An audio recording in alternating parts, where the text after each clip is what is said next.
After an award-winning career of writing, arranging, playing multiple instruments, and singing music nationally, Ron Stockert never stopped. Music is in his blood, and the desire to perform will always exist as long as he is able. Like many others with a natural talent for music, Ron started writing and performing during high school with Jerry Armstrong and made music a lifetime career.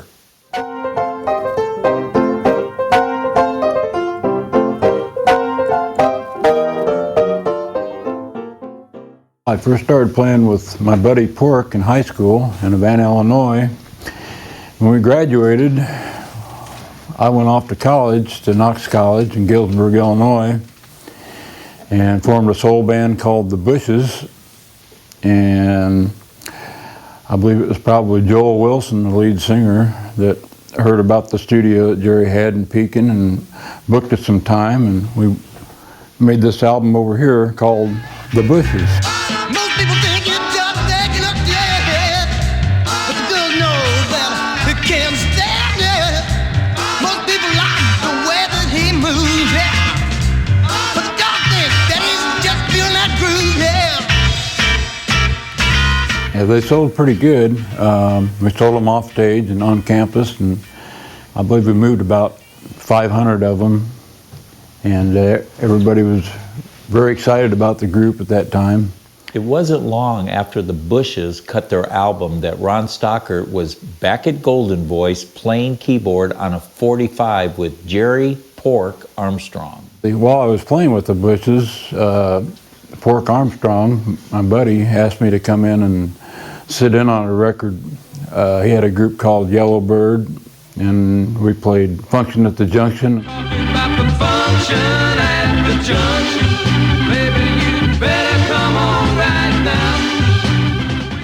Ron Stockert recognized the talent of Jerry Armstrong, and they both continued to make Illinois music history together. After about another 6 months or so, I joined back up with Pork, moved to Decatur, and we formed a group called the Light Brigade, and it was very successful. Then we decided to go back up to Jerry's in Pekin and make a tape. That tape was never released on a record, but the experience was fascinating for Bruce Horn, the bass player of the Light Brigade. My first trip into Golden Voice, I was an 18-year-old kid from, just moved to the Midwest from Western New York, and I was playing with a band called Darwin's Theory from Decatur.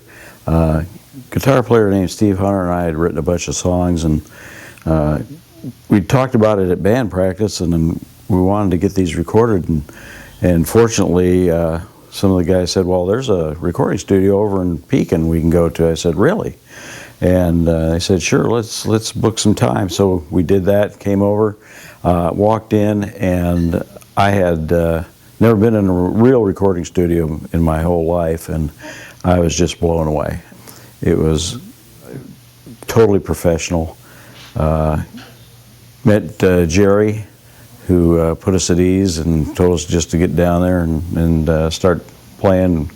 He would handle the sound and recorded about 3 or 4 tunes. And at that point, I kind of figured, hey, I have a chance to maybe do something in this business. And that was the beginning of several trips, first of several trips into Golden Voice Studios, and one of the best recording studios. I've been in several since. Darwin's Theory never released their session material on a record, but it was a recording beginning for Bruce Horn, and he had the opportunity to return again with Ron Stockert and the Light Brigade. He felt working with Ron was a success in itself. My next band was my first, what I call, real band. I met Ron Stockert and Jerry Armstrong came in to see us in a club. Sat down and talked with both of those guys. Went over to a bowling alley of all places, and Ron sat in and played some stuff and just blew me away. And then they asked me if I would like to play in a band with them, and I said, absolutely. We did not play any jobs. We rehearsed 5-6 days a week, putting that band together. and so that we were prepared when the time came to go out and perform, that we would be tight before we played one job. After a certain amount of time, Ron had written some songs. We went back to Golden Voice Studios and put down some just really great stuff. One of the tunes from one of the sessions at Golden Voice did end up on Rufus's first album. One of the greatest experiences of my life, and working with Ron Stockert is incredible because his sense in the studio it's really a learning experience just to be around him, because you learn from watching him and what he does, and the sound on the sessions was terrific. Can't say enough about Ron's contribution to that. Both Bruce and Ron continued to follow music wherever it went. For Ron, the music scene started opening in Champaign, and he saw opportunity and left Decatur for Champaign, and then on to Chicago to join a friend, which was a great decision, as that opened the door for a national opportunity. So after playing with Pork and the Light Brigade for some time, I knew some musicians in Champaign, which was a ton of musicians in Champaign at the time. They'd moved up to Chicago and joined a group called Ask Rufus. When I asked where they got the name, it was a column in the newspaper called Ask Rufus. That's where they got the name. And we had a singer at the time named Paulette McWilliams, and 3 of the people quit, and the drummer who played with us at the time, named Andre Fisher, knew Shaka and got her to replace Paulette. After we started playing, Bob Monaco, who we knew from Chicago, Illinois, got interested in us and started producing for ABC Dunhill. He was out in California at the time, flew in, caught us in a show, liked us, decided to record us. Shaka Khan became a strong replacement for Paulette McWilliams, and it wasn't long before the group Rufus became nationally known. Success appeared to be imminent for Ron Stockert and the band Rufus. Cut an album about '73 called Rufus. This is the album right here. Here's my lovely face. And the album did pretty good. It sold about 50,000 copies, and one of the songs off of it, I believe it was Whoever's Thrilling You Is Killing Me, I'm not sure, but got up to 50 in the Billboard charts. And they decided they wanted to do another album. And I sang half the songs on this album, but the personnel at the record company decided they wanted to develop Shaka more, so the second album, she did almost all the songs. I think I did a duet with her. And that particular album, we ended up having a #2 Billboard hit called Tell Me Something Good. That second album that we did for ABC Dunhill was called Rags to Rufus, the one I said had the hits on it.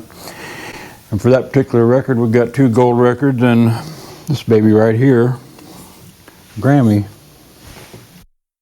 Even though success was imminent, living in California and being on the road didn't bring the satisfaction Ron was looking for.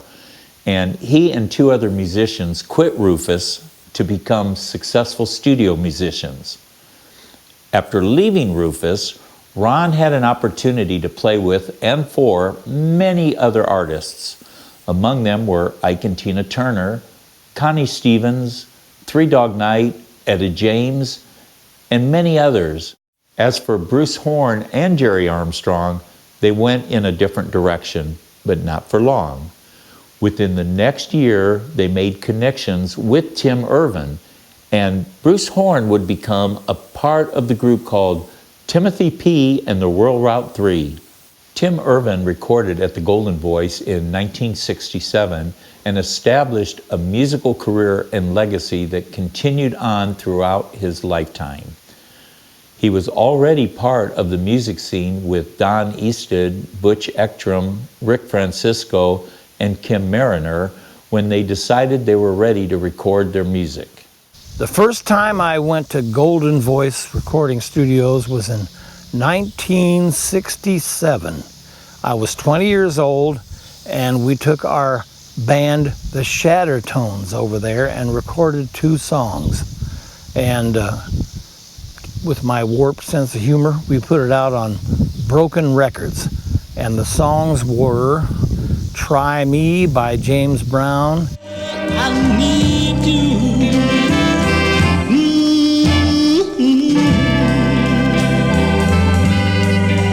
Walk with me. Talk with me. and You're No Good, the old Betty Everett song. 'Cause I'm over you. I've learned my lesson and justified. 'Cause now I can see how you really are. You're no good, you're no good, you're no good, baby. You're no good. I'm gonna say. We brought our 7-piece rhythm and blues band, the Shattertones, in there, and it was just amazing what they could do. We'd never recorded or anything before, a bunch of young kids, and it was cool, man. As fate would have it, Bruce Horn and Jerry Armstrong would hook up with an inspiring and aggressive Tim Irvin. Tim had done some recording at Golden Voice, and now he was interested in doing another 45, which would include the writing ability of Jerry Armstrong and the music ability of Bruce Horn. After the Light Brigade, I went back to my hometown for about a year and a half. Got a call from Jerry Armstrong and played in a band with him that quickly became a band called Timothy P. and the Rural Route 3 with Tim Irvin from Bloomington, Illinois. The next time we went into Golden Voice, I believe it was in about 1975, and we recorded a 45 over there. One side was Jesus Scared the Hippie Out of Me. I was smoking marijuana and snorting LST when Jesus came along and scared the hippie out of me. Written by the legendary Jerry Pork Armstrong. The other side was written by my friend Michael McGinnis, he's a great singer, songwriter, and he wrote a song called Cloudy in Kansas. I'm just rambling around playing guitar and music like some rock and roll Robin Hood. 'Cause it's cloudy in Kansas, it's Thursday and I'm feeling good. Jesus Scared the Hippie Out of Me, which was a big jukebox hit. Well, that thing must have been played. If I could have got paid off all those jukebox plays, I'd be retired. That was on the jukeboxes for over 20 years. Though their paths crossed many times, both Timothy P. and Pork again went separate ways. Timothy P. and the Rural Route 3 decided to move full-time to Vail, Colorado, where we had played a couple of times. And we wound up playing an entire ski season in 1976 in Vail, Colorado. And the owner of the Vail Village Inn, where we were playing, said, well, we want you guys to go make an album. And they could sell it in the Vail Village Inn to promote it. And there's a picture of the Vail Village Inn on the back of that album. So we went back to Golden Voice, and we cut the whole album there. And then we went back to Colorado and sold them. I don't know how many of these we sold, but we sold a lot of these. And to this day, this might be the favorite Timothy P. album that we made, that I played on. And we are nothing but great compliments about anybody that heard those records. Just loved the sound of this album. So this was the very first Timothy P. album. We did 5 more independent albums because of it, and couldn't have done it without Golden Voice Studios. We ended up, because of moving to Colorado, we got to do a lot of special things, and one of those, we got to be in Every Which Way But Loose with Clint Eastwood and his Monkees, and this was just a wonderful experience, except for the part where I had to get up at 4 o'clock in the morning to show up to the set. But Because of my choice in wardrobe, I kind of got cut out of the movie, but here I am on the album cover, so this is my claim to fame. Tim Irvin's music career continued on long after his experience with Golden Voice. Tim notes one of the real highlights of his career involved a song he wrote about his Vietnam experience with John M's called After the War. Tim had the opportunity to sing that song at a very moving ceremony in Washington, D.C. In 1993, a singer named Jim Sailstrom and myself went and sang After the War at the Vietnam Wall on Memorial Day. And we sang it to a crowd of over 30,000 people. President Bill Clinton was there, General Colin Powell was there, the head of the Veterans Administration was there, and I made Bill Clinton cry. There was a big picture on the front page of the Washington Times the next day with Bill Clinton going, ooh, when I was singing this song. And I discovered that I saw that in a newspaper. I was getting ready to fly back to Colorado when I saw this and went, oh my God! Ran in and got a bunch of quarters and bought every newspaper in the rack and took them home with me. My mouth went dry. I looked up at that wall and I started to cry. And the memories hit me like incoming fire from a time when we were so young and Hector waved at me from the door. So I continued on with Timothy P. and Rural Route 3 until 2001. In 2001, the lead singer of Flash Cadillac, Sam McFadden, passed away in his sleep, and I got a phone call from my good friend and our Flash Cadillac's agent, Scott O'Malley. We want you to come down and try out to replace Sam in Flash Cadillac. So I went down and auditioned with him. That's the first time I've ever auditioned for anything in my life. Except we did audition for the movie Every Which Way But Loose, but that's another story. Anyway,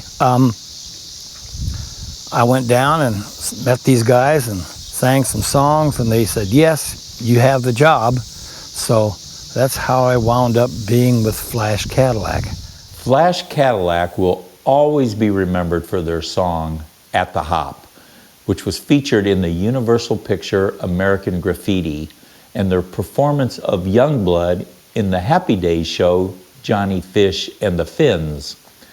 Youngblood was one of the songs on the album There's No Place Like Chrome, which was recorded at Golden Voice in 1972.